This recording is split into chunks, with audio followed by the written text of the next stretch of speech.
Imagine uma noite de verão escaldante em Paris, onde o calor é tão intenso que parece que a própria cidade está derretendo.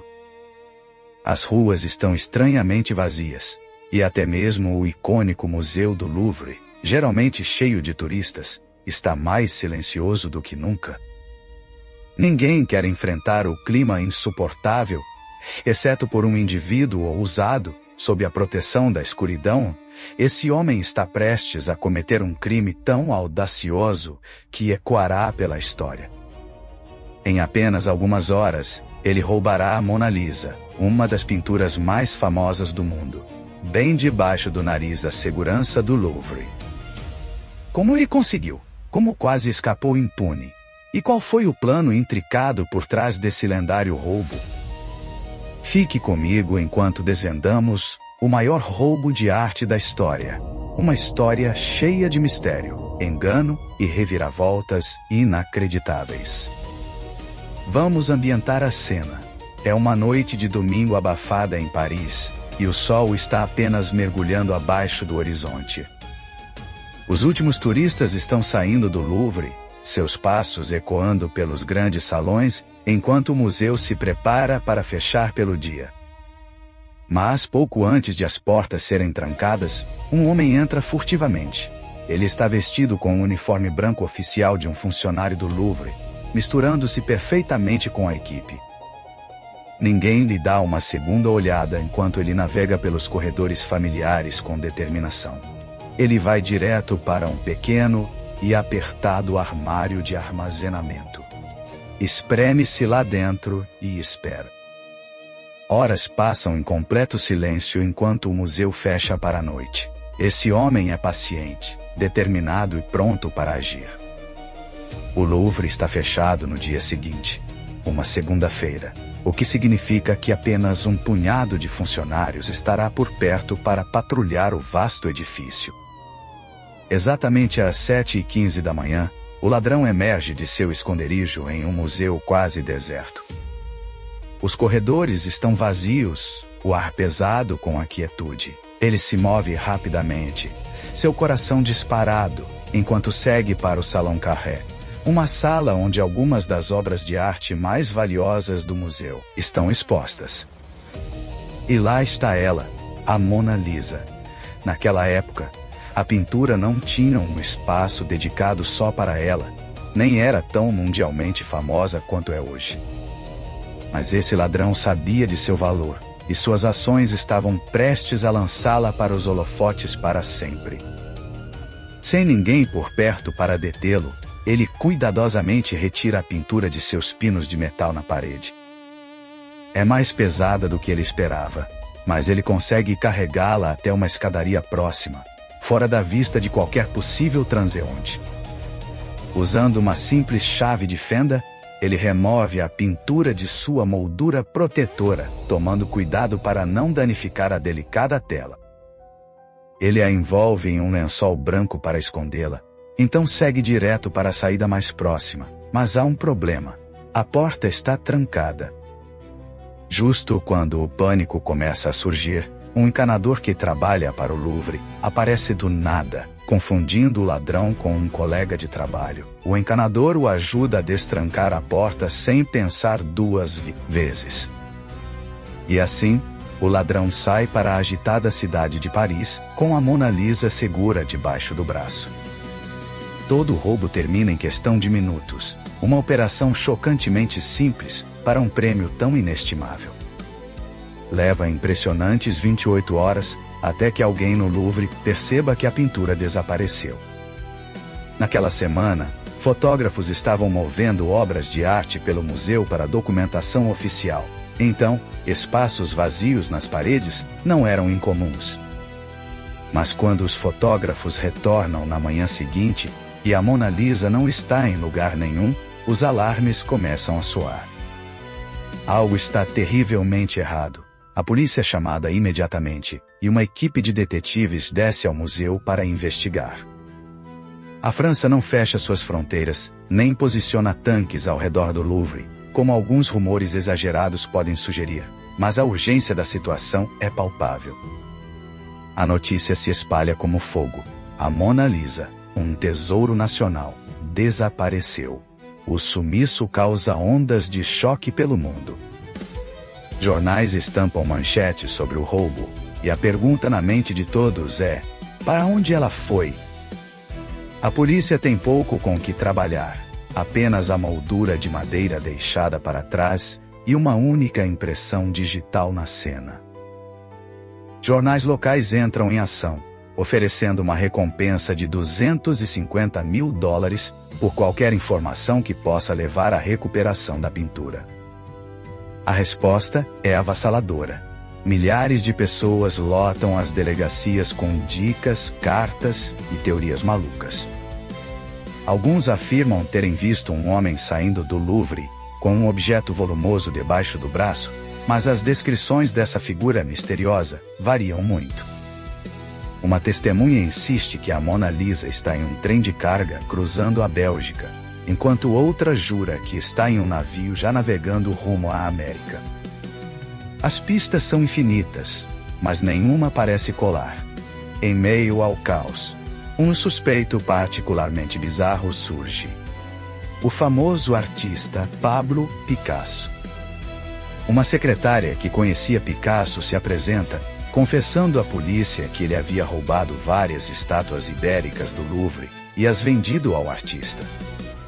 Picasso até usou essas estátuas como inspiração para uma de suas pinturas. Parece improvável, mas quando o Louvre verifica os números de série das estátuas, confirma que elas realmente foram roubadas do museu.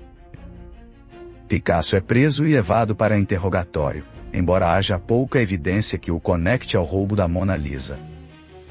Enquanto isso, a polícia volta sua atenção para outro suspeito de alto perfil, o banqueiro americano e colecionador de arte J.P. Morgan. Na época, a falsificação de arte era um negócio em alta. Pinturas falsas frequentemente vendidas a compradores ricos e desavisados na América.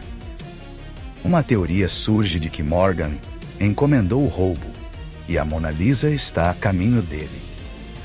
Autoridades na América param e revistam um barco atracando em Nova York, mas não há vestígios da pintura a bordo.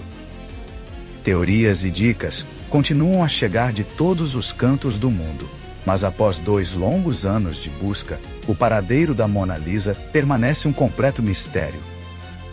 A polícia está perplexa, o público está obcecado, e a pintura parece ter desaparecido no ar. Mas aqui está a surpreendente verdade. A Mona Lisa não tinha ido muito longe. Ela estava escondida em um pequeno apartamento a apenas 3,2 quilômetros do Louvre, na casa de um homem chamado Vincenzo Perugia. Perugia, um italiano de 29 anos, já havia trabalhado no Louvre como faz-tudo.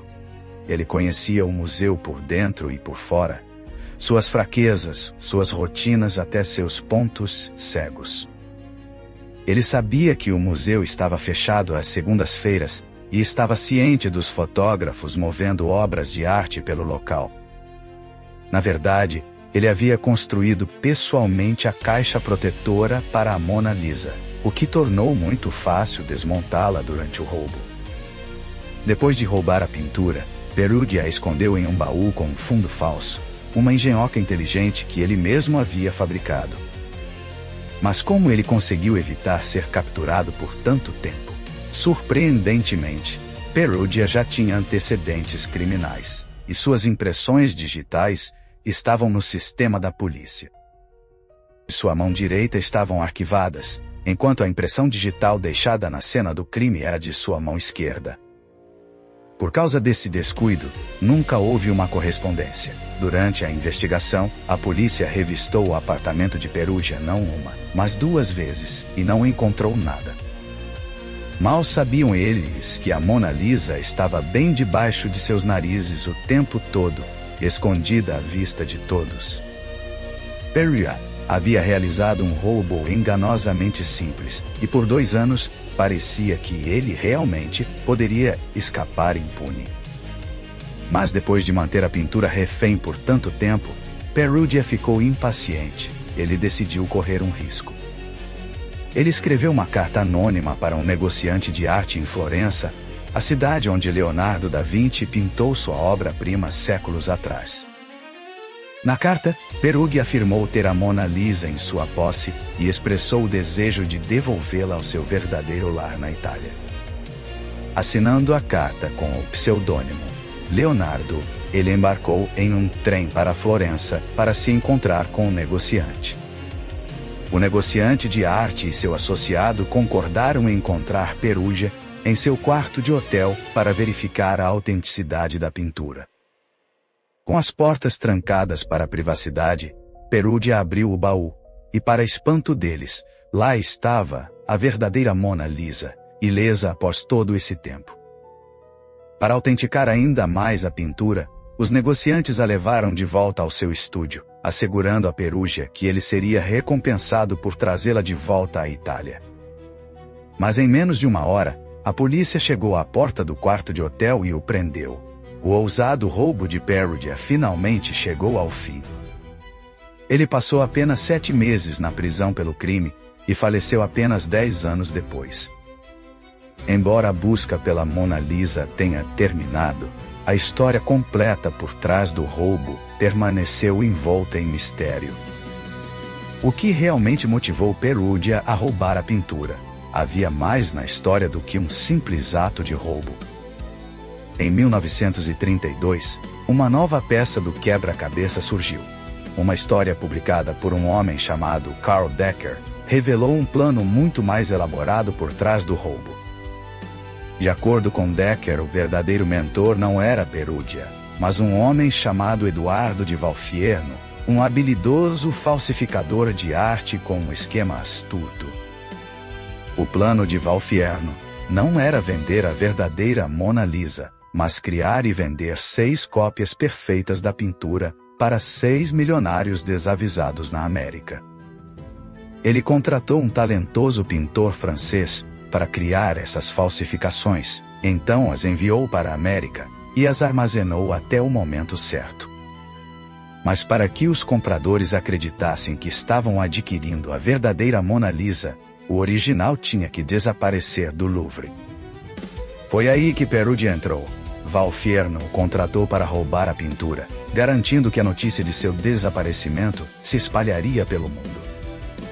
Uma vez que a Mona Lisa foi dada como desaparecida, Valfierno vendeu as pinturas falsas para seus compradores, convencendo cada um de que havia garantido a verdadeira obra-prima. O esquema foi um enorme sucesso, e os 3 homens envolvidos, Valfierno, o falsificador e Peruggia, saíram com o equivalente a 90 milhões de dólares em valores atuais. Foi um golpe brilhante que explorou o caos e a obsessão em torno do roubo. Se essa história é totalmente verdadeira, permanece um tema de debate, mas adiciona uma camada fascinante de intriga a um conto já incrível. O roubo da Mona Lisa não é apenas uma história sobre uma pintura roubada, é um conto de audácia, engano e os extremos a que as pessoas vão por fama ou fortuna. Transformou a Mona Lisa de uma obra de arte respeitada em um ícone global, mudando para sempre como o mundo vê a arte e a segurança. O roubo também expôs as vulnerabilidades até das instituições mais prestigiadas, lembrando-nos que, às vezes, os planos mais simples podem ter um impacto mais profundo. Vincenzo Peruggia pode ter sido o homem que saiu do Louvre com a pintura debaixo do braço, mas o mistério de quem realmente orquestrou o crime continua a nos cativar até hoje. Enquanto encerramos essa história incrível, quero agradecer por se juntar a mim nesta jornada pela história.